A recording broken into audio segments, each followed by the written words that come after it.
L'histoire qui nous réunit aujourd'hui nous emmène en Écosse pendant la deuxième moitié du XIXe siècle. Nous allons y rencontrer Madeleine Smith, une jeune mondaine de Glasgow éprise d'un Français à l'amour très passionné. Mais si je vous raconte cette histoire aujourd'hui, vous imaginez bien que ce n'est pas pour la terminer par la note de conte de fées que vous connaissez tous. Le mariage et les très nombreux enfants.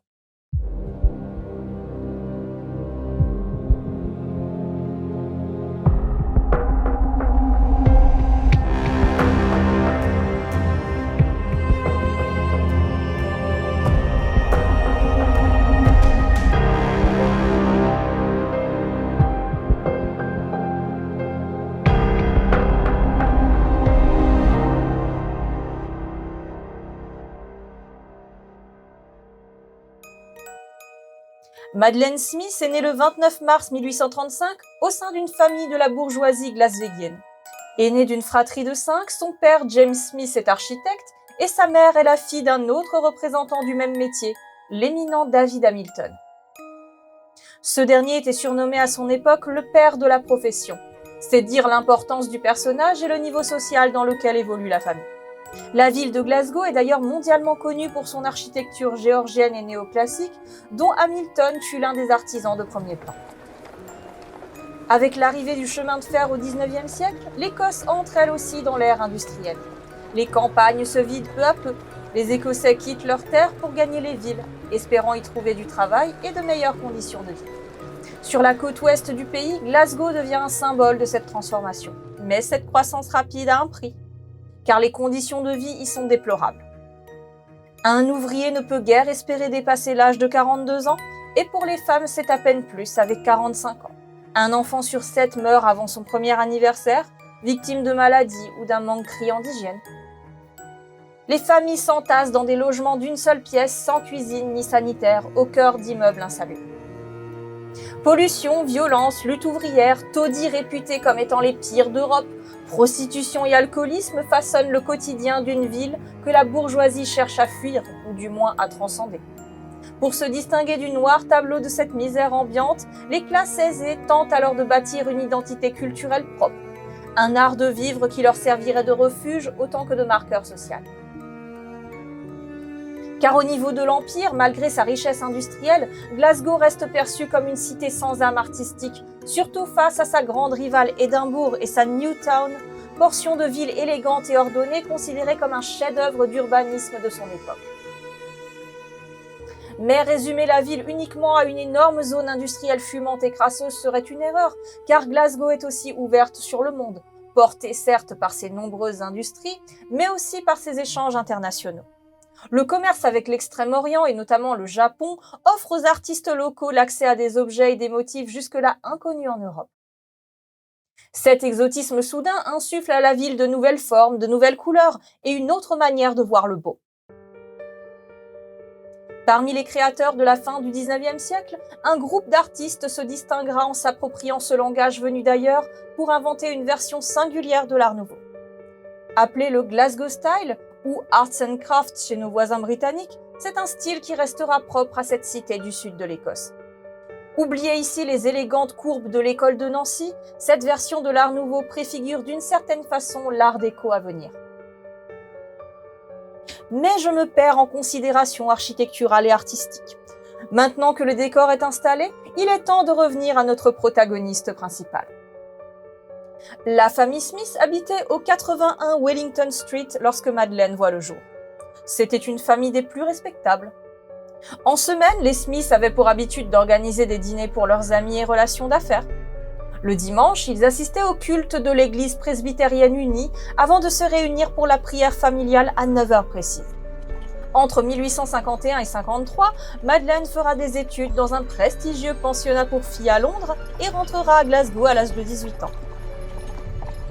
À l'âge de 20 ans, pas encore mariée, elle vit toujours chez ses parents, désormais au 7 Blythswood Square, dans ce qu'on appelle la magnifique nouvelle ville de Blythswood.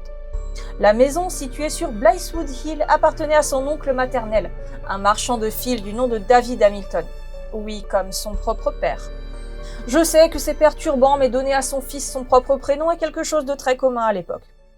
Et je suis d'accord avec vous, ce n'est clairement pas faire preuve de sympathie envers les passionnés d'histoire et les conteurs à venir. L'avenir semble radieux et tout tracé pour cette jolie jeune femme aux cheveux noirs et aux yeux gris. Bien qu'elle soit responsable de la gestion du foyer familial depuis son retour de Londres, pour tenir le rôle de femme accomplie que sa famille attend d'elle et ainsi prendre sa place dans la bonne société, la seule chose qui lui manque encore est un mari. C'est au printemps 1855 qu'elle rencontre Pierre-Émile Langelier, de 10 ans son aîné, et ils tombent rapidement amoureux. Apprenti pépiniériste, il est originaire des îles anglo-normandes de la Manche et travaillait comme commis à l'emballage dans un entrepôt non loin de la résidence des Smith.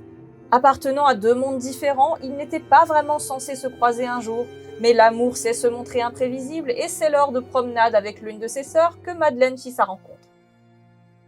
Eh bien, malheureusement pour Émile, comme cette jeune femme n'est pas censée être à sa portée, leur relation se doit de rester secrète. Imaginez une seconde, la révélation d'une telle relation entre une jeune femme bien élevée et un ouvrier étranger aurait certainement provoqué un scandale dans toute l'Écosse. Parce que oui, durant les 63 ans de règne de la reine Victoria, on ne plaisante pas avec ces choses-là. En effet, la morale victorienne imprègne tous les aspects de la vie sans distinction de classe sociale. Elle influence aussi bien la sphère privée que la société dans son ensemble. Les valeurs de la religion prônent la vertu, le perfectionnement de soi et une éthique du travail rigoureuse. Cette exigence morale s'étend même à la culture. Suivant l'exemple de Thomas Bowdler, on réécrit les œuvres jugées trop choquantes. Les pièces de théâtre contemporaines, mais aussi les classiques comme Shakespeare, sont purifiées de leur passage inconvenant pour convenir aux femmes et aux enfants. Pour les historiens, l'époque victorienne est marquée par de profonds paradoxes. Car derrière l'image d'une société digne et disciplinée se cachent de nombreux débats sociétaux, traduisant ce grand écart entre cet idéal puritain et la réalité de la vie courante. Faut-il réguler ou abolir la prostitution ? Quelle place accorder à la morale publique face aux libertés individuelles ? L'esclavage, lui, est déjà aboli. Il disparaît définitivement des colonies britanniques avec le concours de la Royal Navy. Le travail des enfants recule peu à peu dans les usines, tandis que l'homosexualité reste strictement interdite. Contrairement à ce qu'on imagine souvent, la société victorienne ne niait pas le plaisir charnel. Hommes et femmes reconnaissaient l'importance de ces relations. Mais en public, l'expression du désir restait taboue. On le dissimulait derrière des codes symboliques comme le langage des fleurs qui permettait de dire sans dire. Pourtant, l'érotisme n'était pas absent de cette époque. Bien des textes circulaient sous le manteau, comme My Secret Life, attribué à un certain Walter, qui préfère rester anonyme, ou encore The Pearl, un recueil de contes érotiques, de comptines, de chansons et de parodies sous forme de magazine. Cette publication londonienne a existé entre 1879 et 1881, une courte vie qui s'est vue abrégée par les autorités sous le motif de publication de littérature grossière et obscène. On retrouve aussi des traces plus intimes de ce rapport au désir dans des lettres privées, conservées aujourd'hui dans des musées ou même dans certaines études médicales consacrées à l'orgasme féminin. Et justement, nos deux amants secrets que sont Madeleine et Pierre-Émile entretenaient une correspondance. Et si celle-ci entrera dans l'histoire, c'est entre autres pour son aspect sulfureux. Faisant fi de toutes ces conventions injustes imposées par la société, c'est tard le soir que Pierre-Émile allait voir Madeleine par la fenêtre de sa chambre. Ils se voyaient de temps en temps pour boire furtivement un chocolat que Madeleine préparait. Mais surtout, dès le début, comme je vous l'ai dit, ils s'échangeaient des notes et de longues lettres. De rares fois, ils se voyaient plus longuement tête à tête, notamment dans les jardins de la maison de campagne de la famille Smith près d'Helensburgh. Pendant près de 2 ans, ils échangeront plus de 200 lettres plus sulfureuses les unes que les autres, se promettant mariage et avenir et relatant tous les détails de la seule nuit qu'ils avaient réussi à passer ensemble. Pendant ce temps, les parents de Madeleine, ignorant tout de la liaison clandestine qui s'était déroulée à leur insu dans la chambre du sous-sol de Blythewood Square, finissent par trouver un fiancé convenable pour leur fille au sein de leur propre cercle. L'heureux élu est un marchand prospère du nom de William Harper Minock. Et ça tombe bien car il habite juste à côté de chez eux. Avec les premières esquisses de cette histoire, je ne sais pas quelle idée vous vous faites de Madeleine Smith à ce stade, mais ce que je m'apprête à vous dire risque de bouleverser un peu votre première impression. Elle était décrite par ses contemporains comme une jeune femme d'un caractère peu aimable, fausse, égocentrique et totalement indifférente aux droits et aux sentiments d'autrui. C'est pourquoi, faisant fi de sa romance secrète, elle accepte la demande en mariage de Minock en janvier 1857. Que va-t-il advenir de sa relation avec Émile ? Va-t-elle se marier avec ce riche marchand et continuer en secret ses correspondances avec son amant? Plus le mariage approchait, plus elle semblait se détourner d'Émile. La future Madame Minogue cherche donc à mettre fin à sa relation secrète et, en février 1857, elle demande à Langelier de lui rendre toutes les lettres qu'elle lui avait envoyées. Comprenez ici qu'il fallait surtout faire disparaître les preuves.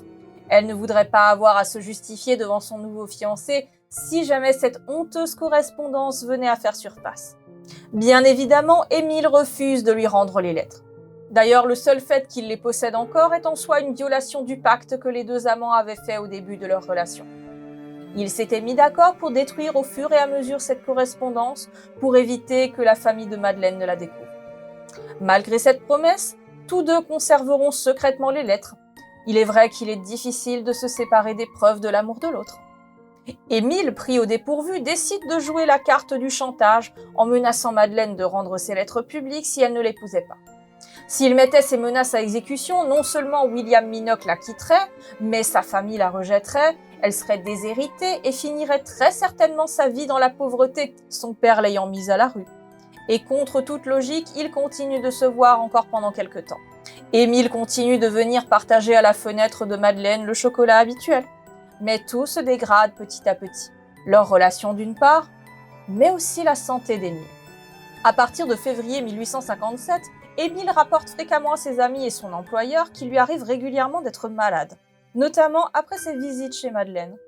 Maux d'estomac, diarrhée et fièvre l'affaiblissent. Son moral n'est pas au beau fixe non plus. Il lui arrive même de penser à mettre fin à ses jours. Il écrira tout cela dans son journal intime. Mais à force de l'entendre radoter à propos de ses douleurs physiques et sentimentales, même ses amis finissent par ne plus y prêter attention. En effet, il s'avère que Pierre-Émile Langelier avait déjà quelques tendances dépressives. Par le passé et par 2 fois, il avait tenté de mettre fin à ses jours. À chaque fois, lorsqu'il avait été abandonné par d'autres femmes, riches. Vu comme ça, il peut avoir l'air d'être une pauvre victime. Personne ne veut de lui et il est si malheureux parce qu'une fois encore, sa romance est vouée à l'échec. Mais en fait, malgré son profil d'amoureux passionné, il était un amant exigeant et autoritaire.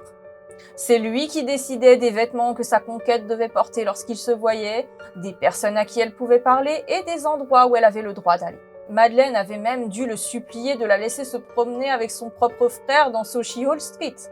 Il critiquait sans cesse son comportement, la blâmant sur son manque supposé de qualité féminine en comparaison à ses autres connaissances du beau sexe. Les lettres de Madeleine vers la fin de leur relation faisaient d'ailleurs souvent allusion à ses reproches incessantes. Elle y cherche sans relâche son approbation, promet qu'elle ne lui fera plus de mal et qu'elle se comportera comme il lui demande. Tout indique qu'elle était sous son emprise et qu'il était grand temps de rompre avec ce névrosé. Et surtout, il ne fallait pas céder à son chantage. Lors de conversations qu'Émile a eues avec ses amis, il lui est arrivé d'évoquer la possibilité qu'il soit victime d'un empoisonnement. Justement, Madeleine avait été aperçue chez un apothicaire achetant de l'arsenic. Et il s'avère d'ailleurs qu'elle en avait déjà acheté quelques semaines plus tôt. Mais bon, vous allez me dire que ça ne prouve rien. Bien qu'il soit un poison violent, ce produit était très souvent utilisé à l'époque, comme médicament à petite dose, abus de cosmétiques comme poudre pour le visage, ou encore pour éliminer des nuisibles comme des rats. Dangereux mais commun, en acheter n'était en rien compliqué ou suspect. Il suffisait de signer le livre des poisons, le registre de vente réglementaire tenu par l'apothicaire. Ce que Madeleine fait, bien évidemment, elle le dit même dans 2 de ses lettres à son amant. Elle lui explique utiliser ce produit pour soigner son teint. Quelques semaines plus tard, ce que vous attendez tous arrive. Pierre-Émile Langelier est retrouvé mort dans son appartement situé Franklin Place à Glasgow, le matin du 23 mars 1857. Chez lui, la police trouvera un journal, mais aussi beaucoup de lettres. Les lettres de Madeleine Smith. Auraient-elles quelque chose à voir avec la mort de cet homme? C'est tout naturellement que l'enquête se dirige chez elle. Enfin, chez ses parents, à Blythewood Square. Mais elle est absente. Pour fuir son amant que désormais elle haïssait, elle est allée se réfugier dans la maison de campagne de sa famille. C'est là que la police viendra l'accueillir et c'est le 1er juillet 1857 à la Haute Cour de justice d'Édimbourg que s'ouvre le procès très attendu de Madeleine Smith. Qualifié de procès du siècle par la presse, il durera 9 jours, durant lesquels une foule impressionnante se pressa à Parliament Square. De l'aube à 10 heures du soir, la salle était toujours pleine. Quand Madeleine arrive sur le banc des accusés, elle porte un bonnet blanc, une mante de soie noire et des gants couleur lavande. Elle est très pâle, accompagnée d'une gardienne, mais sa jeunesse et sa beauté lui attirent tout de suite la sympathie du public. Dès l'ouverture du procès, l'affaire fait sensation et secoue l'Écosse victorienne, surtout quand les lettres échangées entre les amants sont lues à la barre. Bien qu'une accusation de meurtre soit déjà grave en soi, ce n'est pas ça qui a véritablement choqué l'opinion. Lors de la lecture des lettres, le public y découvre une jeune femme entretenant des relations sexuelles avant son mariage, qui en parle librement et surtout qui y prenait plaisir. 3 péchés capitaux réunis en un seul être. Un terrible récit d'immoralité, scande le journal Glasgow Herald. Pour sauver les apparences, la société victorienne trouve cependant une parade. Présenter l'Angelier comme le séducteur, le corrupteur d'une jeune femme innocente. De cette manière, il devenait un scélérat commode, un goujat, un étranger, presque une menace nationale. Plus d'un journal a d'ailleurs souligné avec une certaine xénophobie ses origines françaises. Les filles vertueuses de la bonne société britannique devaient être protégées de ce genre d'homme. Quand on apprend qu'il frappait à la balustrade de la fenêtre du sous-sol de Madeleine à Blythewood Square pour qu'elle lui ouvre en secret, c'est un autre scandale. Même la maison, symbole du foyer et de la respectabilité masculine, n'était plus inviolable. Mais une question bien plus dérangeante planait en silence. Le comportement de Madeleine était-il si exceptionnel ? Est-ce que beaucoup de jeunes femmes de sa classe vivaient en secret des expériences similaires ? Bien qu'elle soit certainement dans la tête de tout le monde, c'était une question bien trop dangereuse pour être posée. Parce que si Madeleine s'était avérée ne pas être une exception, mais une représentation fidèle de ces futures mères de l'Empire britannique, c'est tout l'édifice moral de la société victorienne qui risquait de s'effondrer. Et c'est bien là que résidait la véritable menace que représentait Madeleine Smith. Pendant le procès, 2 éléments jouent en faveur de la jeune femme. D'abord, les pharmaciens qui lui avaient vendu l'arsenic affirmaient l'avoir volontairement coloré, afin d'éviter toute confusion avec un autre produit. Une mesure de sécurité face à un produit dangereux en somme. En effet, si l'autopsie du corps d'Émile avait révélé une grande quantité d'arsenic dans son estomac, aucune coloration n'avait été remarquée. Ensuite, la quantité de produits retrouvés dans le corps de l'Angelier dépassait largement ce qu'aurait pu contenir une simple tasse de cacao.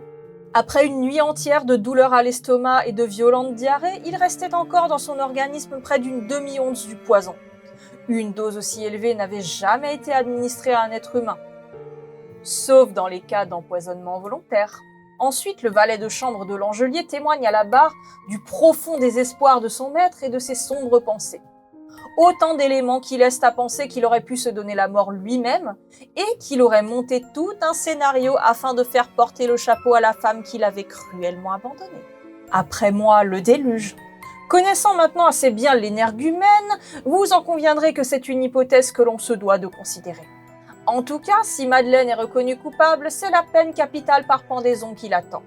L'accusation, comme c'était souvent le cas dans les affaires très médiatisées, était représentée par le Lord Advocate d'Écosse, James Wellwood Moncrief. Face à lui, pour la défense de l'accusé, se trouvait John Inglis, collègue de longue date de Moncrief. On peut dire que le Lord Advocate, en tant que procureur, partait avec plusieurs désavantages. Le premier tenait sans doute à une réticence partagée par beaucoup, et peut-être même par lui-même, à condamner à mort une jeune femme séduisante et bien née pour le meurtre d'un homme jugé sans valeur. Son visage pâle mais encore frais était encadré par les rubans de son bonnet. Sa silhouette gracieuse se devinait sous la dentelle de sa mantille noire. Ses yeux étaient brillants et ses lèvres tremblantes. Tout cela alors qu'elle était assise à la place même où tant d'autres étaient partis pour la potence. La simple idée qu'elle pouvait subir le même sort faisait frémir même les hommes les plus solides. Coupable ou innocente, peu importait en vérité, car Madeleine, face à eux, n'évoquait pas le crime, ni même le poison ou la tasse fatale, mais leur propre sœur ou fille. La pendre ? L'idée leur était tout simplement inconcevable. Le jury, composé de 15 hommes, ne parvient cependant pas à se mettre immédiatement d'accord. Il leur faudra près d'1 heure et demie de délibération, au bout de laquelle ils rendent leur verdict. retenant une seule des 3 charges présentées. Madeleine est déclarée not proven, un verdict propre au système judiciaire écossais. L'Écosse connaît, outre les verdicts de culpabilité ou d'innocence, le verdict de non prouvé. Il ne s'agit pas d'une déclaration d'innocence, mais pas non plus une déclaration de culpabilité. Ce 3e verdict stipule que comme l'accusation n'a pas réussi à soutenir ses charges, la personne jugée peut être libérée. En clair, cela veut aussi dire que l'affaire reste ouverte. Un nouveau procès pourrait avoir lieu si de nouveaux éléments venaient à apparaître. Si Madeleine ne sera jamais rejugée, sa vie sera bouleversée à jamais. William Minock, le riche marchand promis trouvé par ses parents, ne veut plus rien avoir à faire avec elle et annule leur mariage. Et quant à ses parents, justement, leur réputation est gravement salie par cette affaire. Ils finissent rejetés par leur cercle et sont contraints de repartir de zéro, isolés, loin de Glasgow. Madeleine, elle, aura une longue vie et s'éteindra en 1928 à l'âge de 93 ans. Elle se mariera 2 fois, vivra à Londres puis aux États-Unis, utilisant parfois de faux noms pour tenter de se fondre dans l'anonymat. Mais au crépuscule de sa vie, à New York, son décès provoque la surprise et réveille de vieux fantômes. La nouvelle de sa mort parvient jusqu'en Écosse et le Dundee Courier, un journal du pays, lui consacre un article. Seuls les plus âgés se souviendront encore de l'affaire elle-même et ils seront étonnés d'apprendre qu'il y a seulement une semaine, la tristement célèbre Madeleine Smith était encore en vie. Malgré la nouvelle vie qu'elle avait réussi à construire loin des montagnes de son Écosse natale, son nom restera à jamais associé à la mort d'Émile Langelier. A-t-elle réellement empoisonné cet homme colérique et manipulateur? A-t-elle regretté cette liaison lorsque s'est présentée la perspective d'un mariage plus convenable? Ou bien la mort d'Émile n'était-elle que le dénouement tragique d'un geste qu'il aurait lui-même provoqué entre désespoir et vengeance? Ces questions divisent encore aujourd'hui. Les partisans de son innocence rappellent qu'Émile consommait régulièrement de l'arsenic, qu'il cherchait à se venger de Madeleine après leur séparation, et que son journal, où il l'accuse à demi-mot, aurait pu être rédigé après coup. Un bon moyen d'alimenter son chantage et mettre en scène sa mort. Chercheurs et passionnés de criminologie se sont penchés pendant des décennies sur les moindres détails de cette affaire. Et la plupart des spécialistes contemporains estiment aujourd'hui que Madeleine Smith a bien commis le crime dont on l'accuse. Ce qui l'aurait sauvée d'une condamnation à mort, c'est l'absence de témoins formels capables de prouver qu'elle avait revu Langelier dans les semaines précédant sa mort. Quoi qu'il en soit, l'histoire de Madeleine Smith a tout d'un roman victorien. Le désir d'une vie libre, passionnée et hors des conventions, se terminant dans la honte et la tragédie. Mais il ne s'agit ici ni d'un roman ni d'une pièce de théâtre. C'était la vraie vie, celle d'une femme prise au piège d'une société où la moindre transgression pouvait se payer très cher. Car n'oubliez pas, la seule chose plus terrifiante que la fiction est la réalité.